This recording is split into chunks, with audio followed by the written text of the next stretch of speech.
Muy buenos días, queridos hermanos. Hoy es el día jueves 9 de septiembre y seguimos en la lectura bíblica McShane.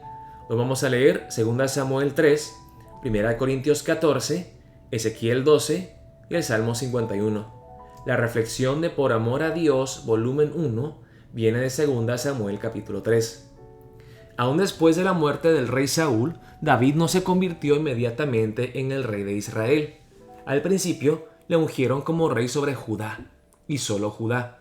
Incluso Benjamín, que permaneció con Judá tras la división entre Israel y Judá cuando murió Salomón, estaba aliado en ese momento con las otras tribus. Abner, el comandante de lo que quedaba del ejército de Saúl, instaló a Isboset, el hijo superviviente de Saúl, como rey de Israel.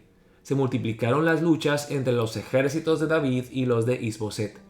En muchas batallas de esos días, las tropas enemigas se enfrentaban en un choque brutal, seguido por persecución.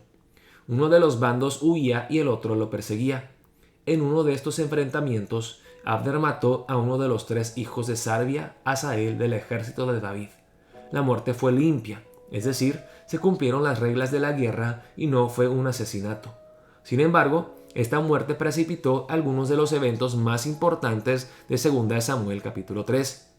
Unir las diferentes zonas del país para hacer reales a David fue un asunto turbio y a veces innoble, lo cual nos recuerda que en ocasiones Dios utiliza la necedad y la maldad de la gente para cumplir sus buenos propósitos. Abner se acostó con una mujer que fue concubina de Saúl. Esto no solo era una infracción de la ley moral, sino que en el simbolismo de la época, Abner estaba tomando para sí el derecho a la realeza. Era un fuerte insulto y un reproche para Isboset. Por lo tanto, las razones de Abner para llevarle las 11 tribus a David tenían poco que ver con la integridad y el deseo de reconocer el llamado de Dios, y mucho más con la frustración contra Isboset y su propia sed de poder. Luego, Joab y sus hombres asesinan a Abner, puesto que Joab era uno de los hermanos de Asael.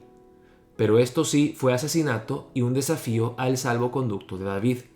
Su manera de manejar esta crisis nos revela las grandes fortalezas de David y una de sus peores debilidades, fortalezas y debilidades que volverán a aparecer. Políticamente, David es muy astuto. Se distancia por completo de la acción de Joab e insiste en que éste y otros líderes formen parte de la comitiva fúnebre de Abner. La gente prestó atención y a todos les pareció bien. En realidad, todo lo que hacía el rey les agradaba. Por otro lado, David no le exigió cuentas a Joab, evadió su responsabilidad afirmando que estos hombres, los hijos de Sarvia, son muy duros para mí. En otras palabras, elude su responsabilidad tal como lo haría más adelante con su hijo Amnón.